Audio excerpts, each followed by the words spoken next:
All right. We are currently live, and this happened to be the 10th episode of our long delayed podcast. Um, Welcome back, everyone. These are our guys, the guys of the show, the GSEA guys. We have Xavier here on this side. I'm just following with my camera. Then we have whatever this guy's name is, Jasper, aka Yan Lis. Oh, and then the guy that just disappeared is Kit Mini. All right, guys, welcome. And this episode is more of getting to know the players. Because you guys have been working day in day out for a couple months now, I would say, right? If I'm not mistaken, and you guys have been working on, helping us build our name, build our brand. So we could maybe start off with just one of y'all, like just we'll go around introduce ourselves, and then we can. Oh, my thing. But yeah, we could go around introduce ourselves, and then we could go from there, and then we'll go into like questions and stuff. So we'll start with. Okay, hi. My name is Xavier. Hi, I am part of AMG. Huzzah! And we are the collectively. I represent for everyone here, but when I say it for everyone, but we are collectively we are the AMG Apex GSEA slash Hong Kong team. So yeah, A little bit about yourself, Xavier. Like beside uh, gaming, or yeah. maybe let's start with a little bit about yourself with the gaming history. Okay. Uh, so I'm known as Savior. I used to play for competitively for Overwatch. Then I moved over to Apex. When I was playing for Overwatch, I was under Team Chaos Theory and a couple of many others as well. But I was formerly known as the what was it? Number one GSEA Mercy Main. Okay. And how long have you been playing Overwatch? Like, I played Overwatch since its release. So I think I would roughly say, if I can even remember, ever since 2016. Yeah, okay. until So Apex. about 2000 and yeah, until 2018. Okay. So yeah, and then once Overwatch left and then Apex stepped in, then that's when I took over to Apex. Okay. Okay. And well, kind of stupid to ask why or how you joined AMG because I'm right here, but but just your initial thoughts on AMG when you first saw it, and just to like let people know what you're trying to build here or what you are building here with your team. I think my initial thoughts of AMG, just like most like other players, when you first initially meet a organization, you go in quite skeptical. You go in quite, not expecting much. But for me, going into AMG, I had that of course, but at the same time, I I felt a sense of connection, mostly because of Bobby over here, but but mostly because of Bobby. But at the same time, we had mutual friends, and I Yeah. understood from personally from what Bobby wanted to build from AMG and from what a community. And as for what we're building with the team, that's exactly what kind of transitions into it. Is that when trying to build not just not just an esports organization, but really a place where you can go and meet friends and a community that you can meet amazing people, and to get to know each other, to get to play together and get to have fun, honestly. Okay. And I mean, what's your goal? I mean, everyone knows. I mean, based on your own Twitch and everything else, we know what your goal is. But what is your goal within AMG, for example, within the next 2 3 years? I think definitely my goal with AMG is to build it to where an example of like NRG or TSM, to build our name, that just so that we can be known as not only just one of the best few orgs in Southeast Asia, but also one of the best few orgs in the world as well. And I think that is ultimately my goal, not just with my team. I think just with everything else in general as well, to be the next ACU, I guess, but ACU doesn't play competitively anymore. So the Imperial Hell, let's go with that. Okay. So okay.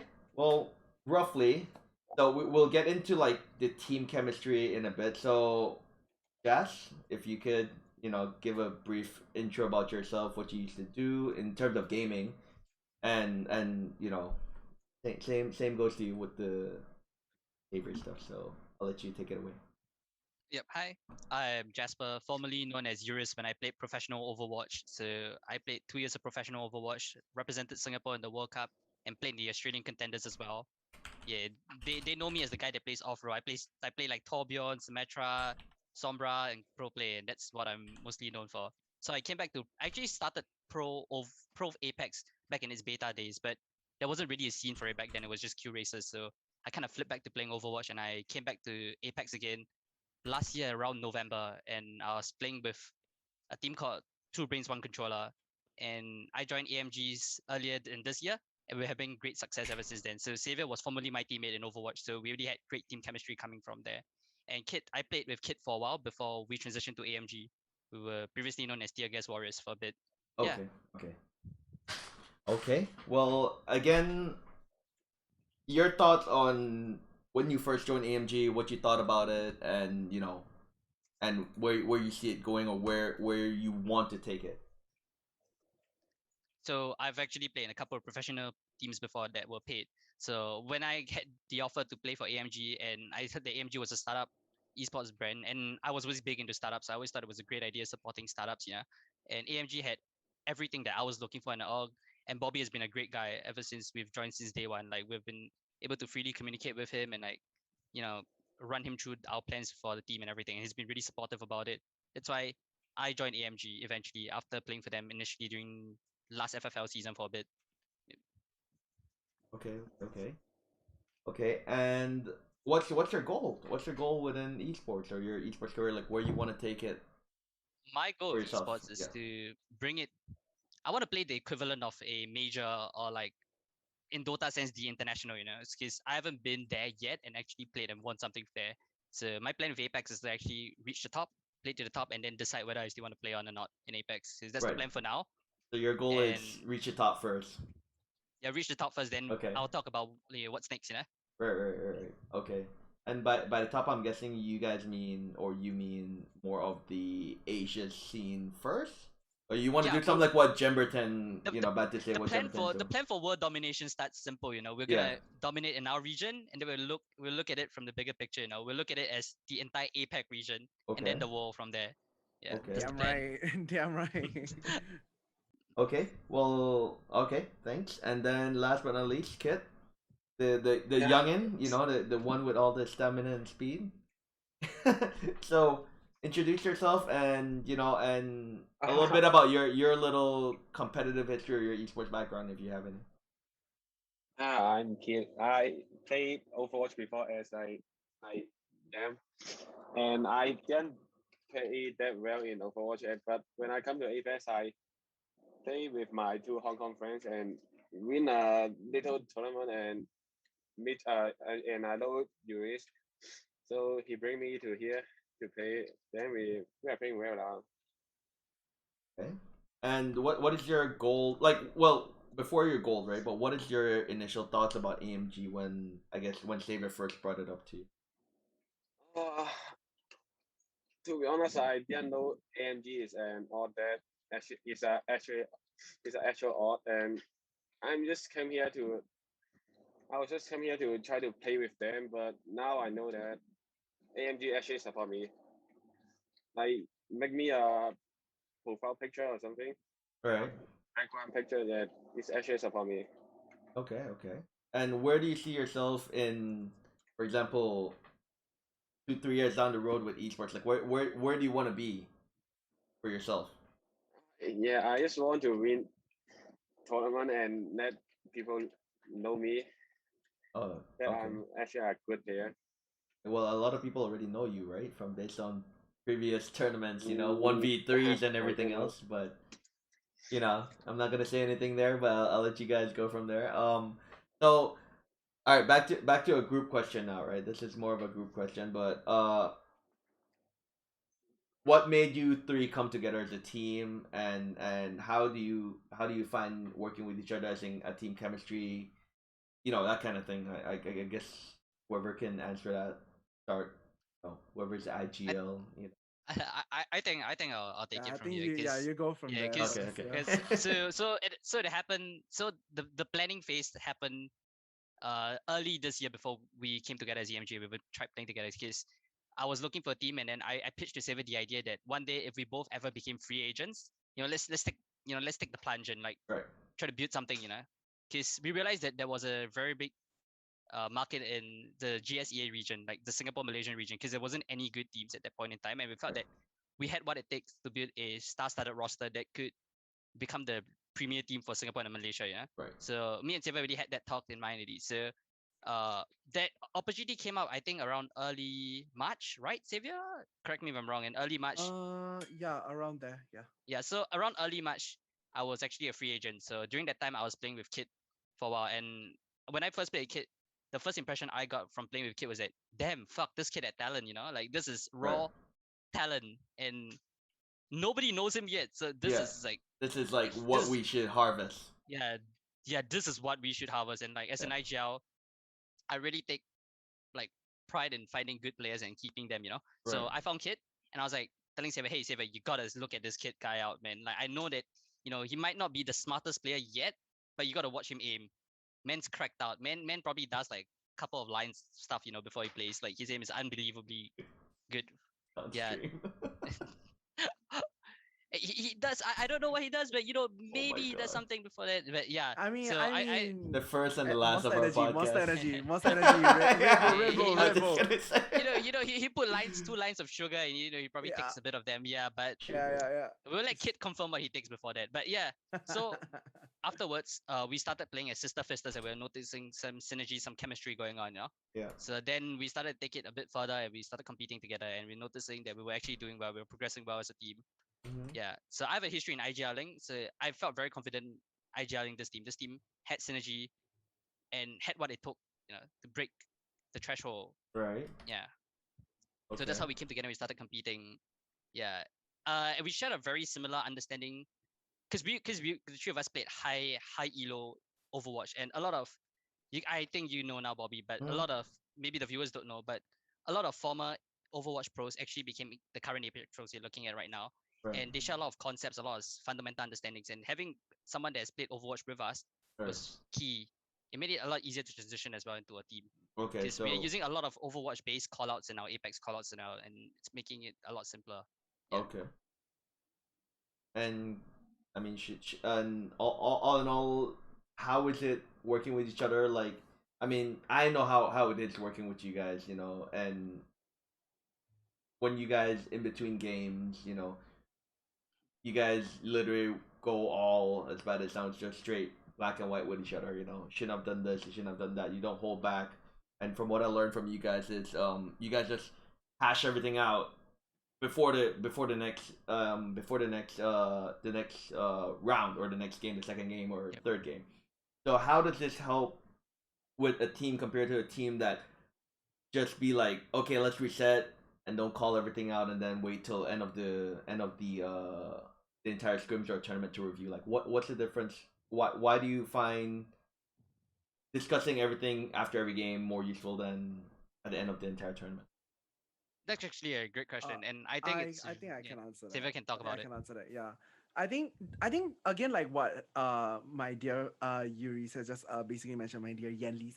Uh I mentioned that we all came from an Overwatch background. All of us has played like some form of, a very high level competitive Overwatch. So coming from that, we understand how it is and how difficult it is to operate, five minds altogether. With Apex is only two, because I mean you don't count yourself obviously. Right. But with Apex is only two, but in Overwatch is five. So it's very important to be able to not only just have that mental reset every game, but to also understand to quickly understand where did you go wrong and what you could have done better. In Overwatch, it was a bit more different, because in Overwatch, it was more of, okay, you practice this, you know this. It's basically a format. It's a format of what you need to do.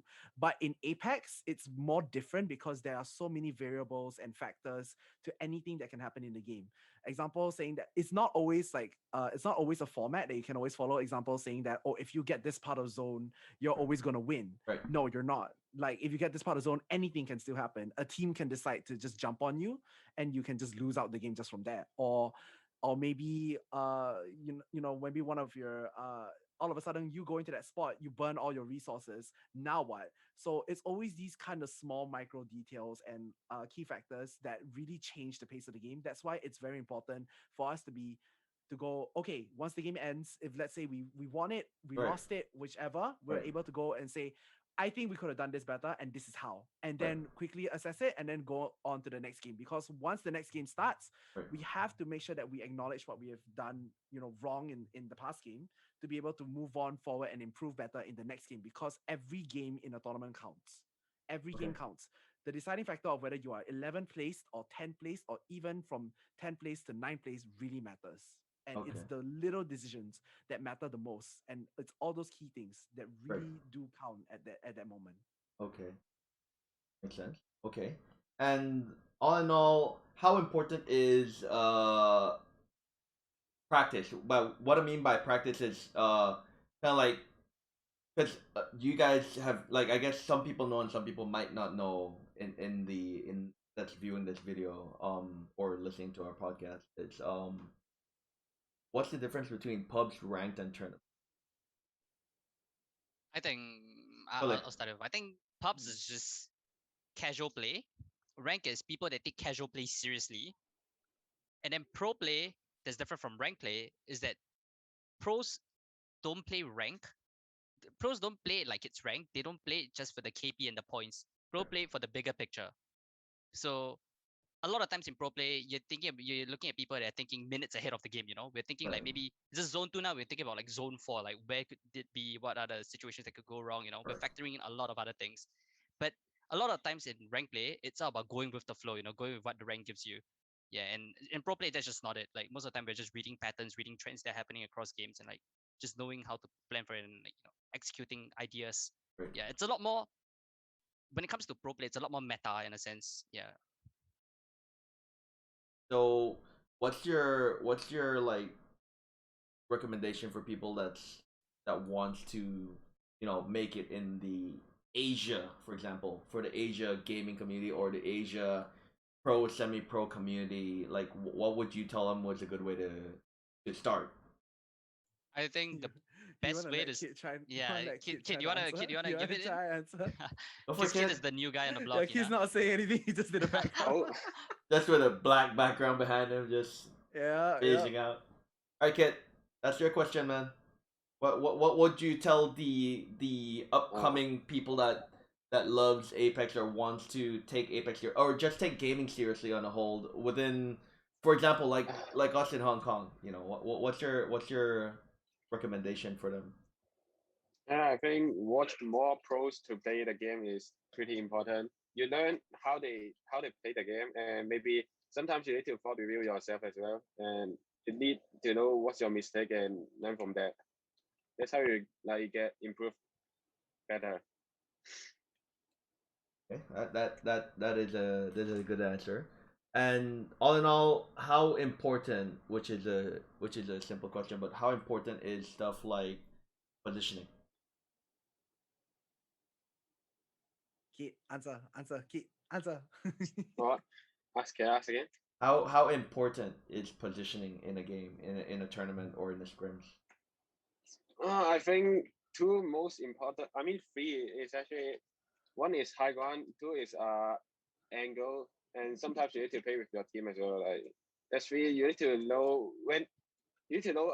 In FPS game, I think FPS game is high ground is the most important thing, and second is off angle.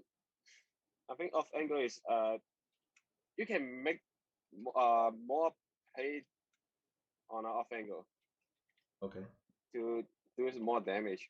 right.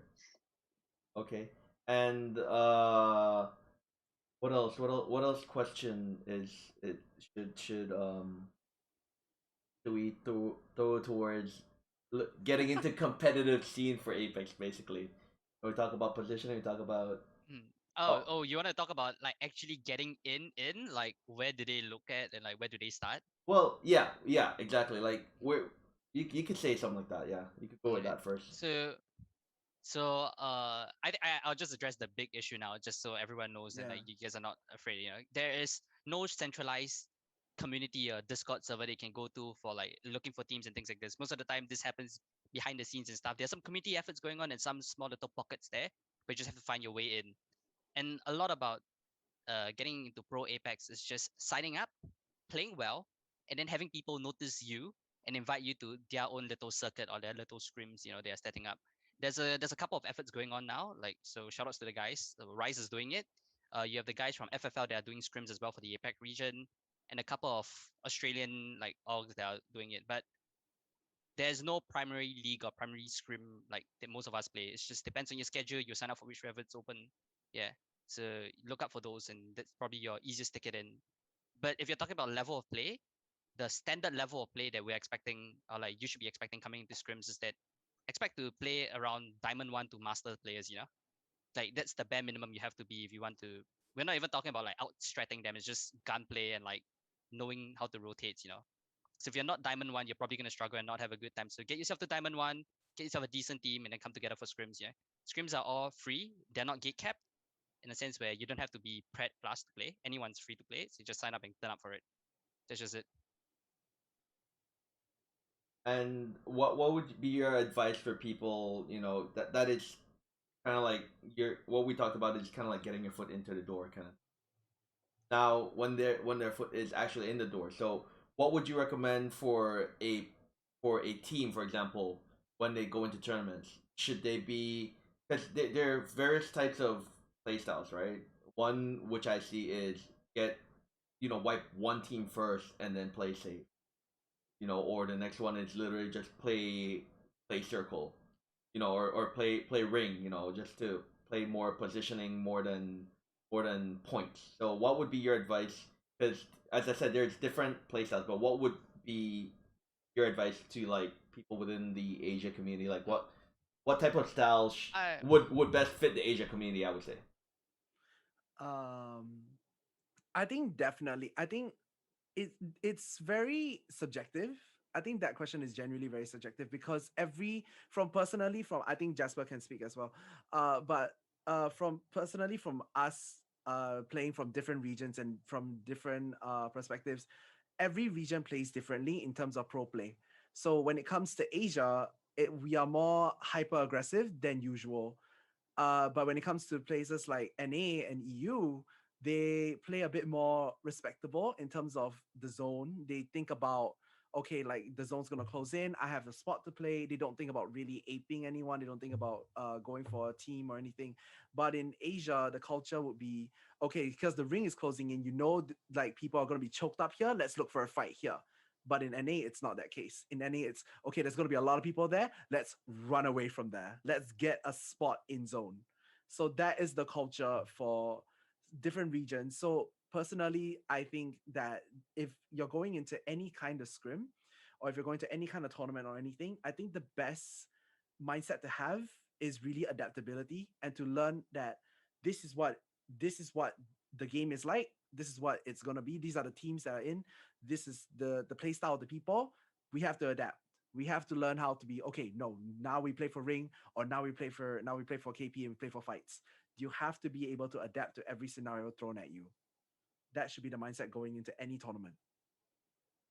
So there you have it. And also, I had a question in mind that just slipped when you were talking about playing ring, playing mindset. I guess it will come back. It will come back when it does. Yeah. Because I had a very good question that came to mind, and let me see if I could. I can't really. I'll wait for it to hit back. I'll wait for it to hit back. Oh, okay, yes. See, I got it now. Oh, focus, camera, focus. Not that ugly. Come on. So who do you think are or in your view, who are the teams to fare within the Asia region at the moment? Whether Okay. it's Let's. just whether you take it by just Hong Kong, Taiwan, like a country each, or in general. Let's make it Okay. simple for us. Why don't we each name one GSEA team and one APAC team? So like one Japanese Korean team and then one Southeast Asian team. How does that go? Sounds good, Okay. Xavier? Oh, Sounds good, yeah, kid? go for it. Yeah, I Uh was gonna suggest each of us name like yeah. three of our top teams that we Yeah. think. But sure, if one it should be okay. Yeah, I one guess one, yeah, that just should be fine. I yeah. think for me the scariest GSEA team to watch out for would be Airtime, Nutsuru's team. Because I think Nutsuru's team play a very interesting play style that it's also very snowball heavy. So if zone favors them, oh my god, it's impossible to win them if they're already in zone, kind of Yeah. situations.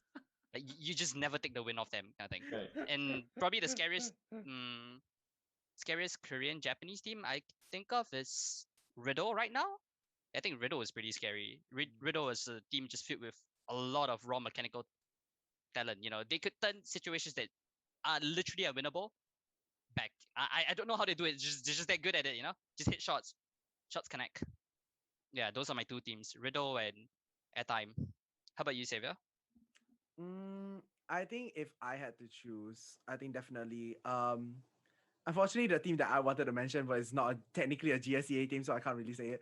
But the other team that I would personally go for the GSEA region, I think honestly it would be.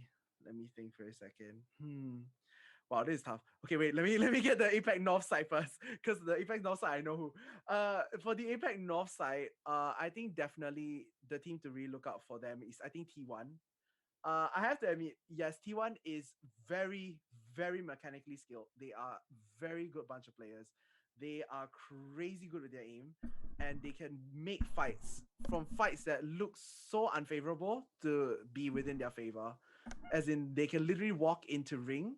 They Right. can walk into ring, all odds against them. Like it could be 1% that they're gonna win, and they will take that 1% and they will win the fight and they'll just get into zone for free. That's how good T1 is to me, and that's a scary APAC North team. For a GSEA team, on the other hand, I think definitely I'm gonna have to go with my boys Wolfpack. Wolfpack, Arctic. Yeah, let's go with Wolfpack Arctic. I think Wolfpack Arctic is one of the nicest boys that I've ever met, and I had the pleasure of knowing. So I think definitely Wolfpack Arctic is the one to look out for, 100%. And you, Kit? Which teams do Uh, you think are the, I agree with Xavier. T1 is the most scary team like in APEC Law. I like every time I die and watch them, like spectate them, they are just gonna win a fight. Like in the tournament, you get more kills, you got more point, right? They can actually always get a 30 20 kills game like in every tournament. Yeah, just winning every game. I mean every team fight, so it's pretty scary. And in GSEA, I think probably Rick South. I think because it's not only the controller guy. I the the best the best guy I think in Rick South is actually Zero. He got a he got a mind that he got every angle that he can, and Okay. he got an aim as well. Like it's a combined with me and Uis, honestly. Okay. Yeah, that's what I think. Okay, okay. The boys here are laughing for some reason, so I don't know why they're laughing. But okay. Um and let's just put it like this. For you guys as a team, where do you guys think you stand, or the work that you need to put in to be with each level of guys, or what do you think, where do you think your team stands right now compared to like these guys that you fear, for example? So You wanna I answer that? You wanna yeah, answer that? I'll take it. I'll Okay. take it. So Okay. Yeah. I've when I built this roster together, I always saw us as a tier 1.5 team. So tier one would be the guys that are constantly winning tournaments. So it'd be the guys from Roofpack, EXO, Airtime, those guys, right? Right. Tier two would be the teams that always make it the top 20 and then they struggle in the finals lobby. Okay. So when I made the team, I saw us as 1.5 when I made the roster. And we are now at the 1.5 mark and we're slowly trying to break into like the tier one teams, right? So with Myriad, with us coming in second place for Myriad was a big accomplishment, and it really, I felt that we really reached the tier 1.5 mark already. We're no Right. longer like top 20 team. We're a team that will come top five. But now, how do we consistently innovate and like break that curse, and like consistently stay top five and walk away with prize money? Yeah. And I think with like give us a couple, maybe like a couple of weeks or maybe a couple of tournaments time, we will be there in tier one and we'll be constantly walking away with wins and scrims, like FFL lobbies, things like this. Yeah. Xavier, I'm guessing you agree with what he says, and Kit. I think most definitely. I think I honestly personally see us more higher than 1.5. We have quite personally when we made this roster, I had absolute faith in absolute faith in Yanli's 100% absolute faith because having the chemistry that we had in Overwatch, like undeniable fact that I know that we were just gonna get well together, and I've always bugged him. I've always said ever since before we even made the roster, I said let's make a team together. We should play together 100, just like in Overwatch. Like yeah, Yeah. whatever. That's a long story. Long story. Yeah. But anyway, but 100, I always thought that, with this roster, then coming in with Kit, once Kit came in, it was a bit shaky at first, but then now I trust Kit with 100% of my life whenever I'm playing because I know this man is cracked out, and we have proven to each other and to the freaking scene as well. We've proven that we are not just some team to mess with, and that we can literally take out any of the APAC teams and any of the GSEA teams. We are proven to be a threat, and we 100% see ourselves as a threat because damn right we're gonna win a tournament. Damn Yeah. right. Yep. Holding No a one ain't gonna bat. stop me. Mhm. No one ain't gonna stop me. I don't have a Gibby heirloom, but I sure as hell got a Alright. bat in my room. Okay, and Kit, let's go to you. What's your thoughts on the esports scenes in Hong Kong, and how how parents nowadays, because I'm a parent myself, but how parents nowadays see esports in Hong Kong? Like what? They don't really know I'm actually esport. Okay, tell them because Yeah. you transfer money, you transfer prize money to someone the other day, which Yeah, is they weird. just think I'm paying for fun, but yeah, I try to Okay, explain, but they just don't know. I will prove that to them. I will prove I can be success. right, I right, can I can I can be a top player. I can be famous in Hong Kong. right. I mean, I'm just the best esport in Hong Kong I can be. yeah, you'll get there. Don't worry, you'll get there pretty soon because we have deals coming. So, Yeah, um, damn right. okay. So, on all, question is right now, what's your thoughts on the Apex scene right now with the condition of the game and the hackers and DDoSers? The future of Apex, basically. Ooh, future of Apex. Future of Apex, the game that you guys are trying to build. Uh, Um, I think that's like a loaded question in a sense where like we look at it from two perspectives: the future Right. of Apex and the future of Pro Apex. You see, Okay. Let's talk about the well, future of Pro Apex then, instead of the future of Apex, because it doesn't like. Yeah. yeah, I think that's I simple. That's yeah. really simple. Yeah, just Do you for your wanna do you wanna answer. go ahead? Yeah, Sylvia, you go ahead first. Okay, Yeah. okay, okay. Okay. I think definitely for Pro Apex, it's proven that from the start, if you notice Apex from the start, it was obviously the big hype and everything, and then with the first ever tournament ever launched for Apex, it broke records and stuff like that. And then everyone thought that it was gonna be like kind of like the Fortnite curse, everyone thought that, oh, it's not really the Fortnite curse, but more the PUBG curse, that it would die out after a while because it's just another battle royale. But honestly, the amount of period in the time that I put into Apex and knowing and seeing and watching it grow from an actual like from a sensation to an actual stable and really healthy battle royale game, especially in pro play, it's quite interesting and it's quite fruitful and it's very it gets me hopeful to see what's in store next for pro play as well, because not only was the most recent, I think it was the ALGS, one of the ALGS, I think it was the winter circuit, it was proven that it was I think it was like the most second watched, or if not the most watched thing at one period of time when the winter circuit started.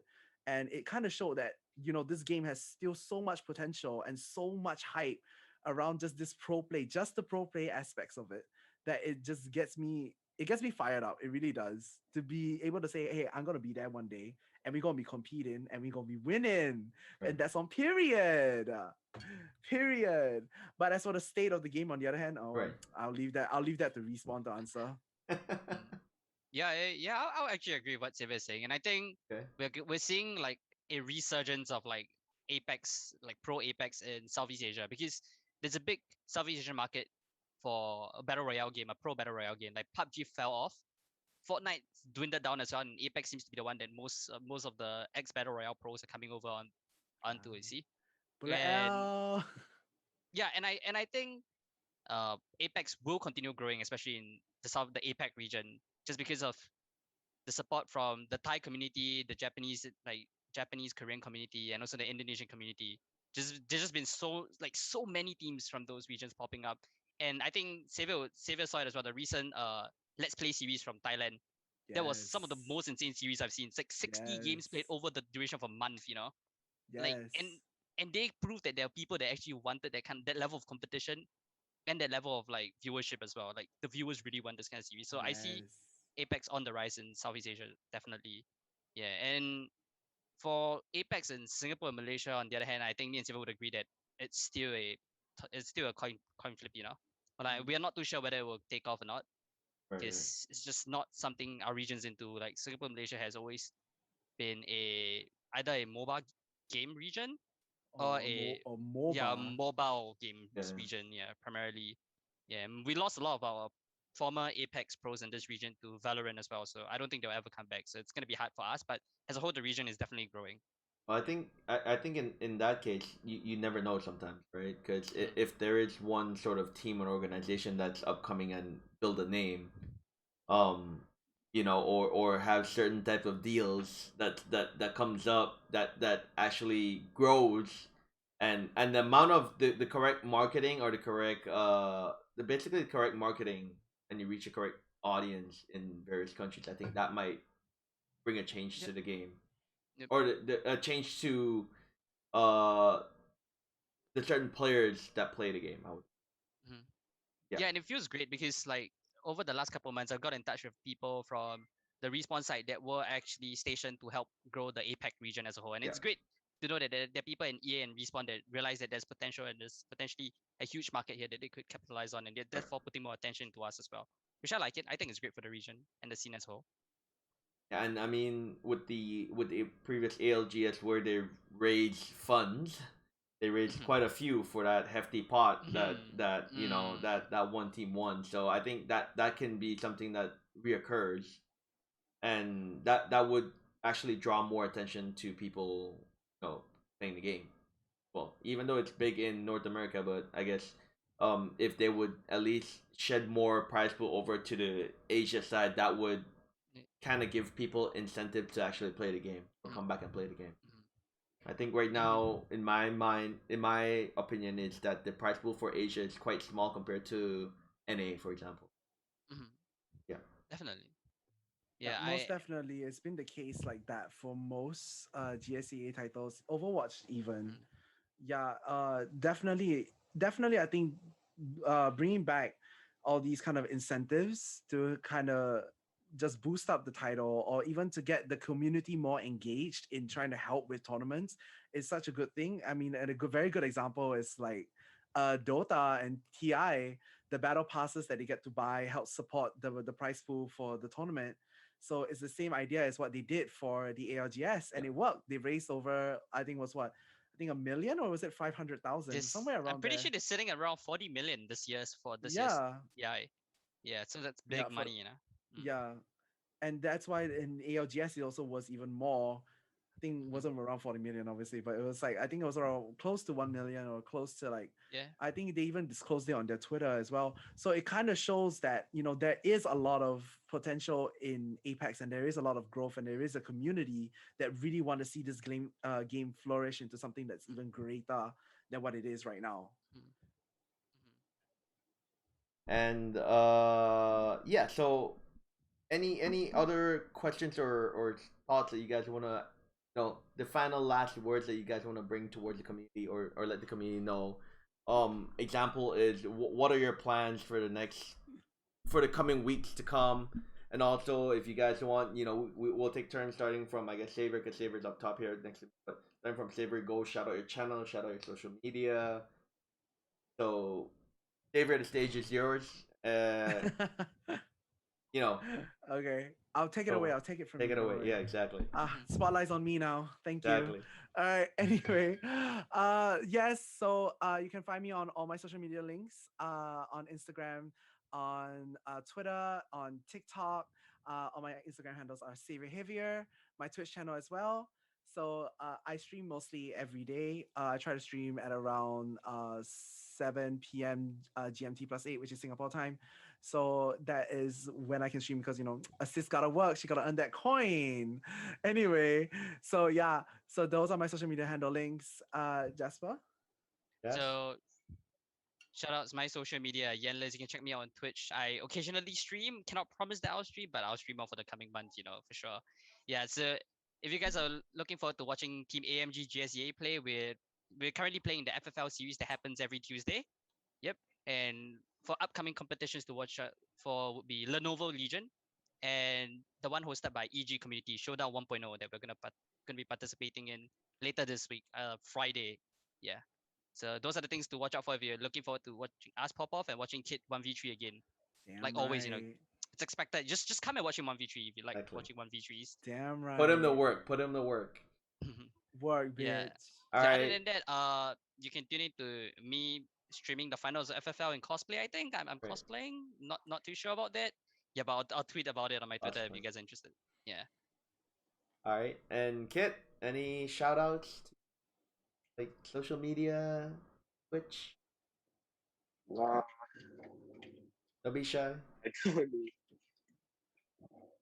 No?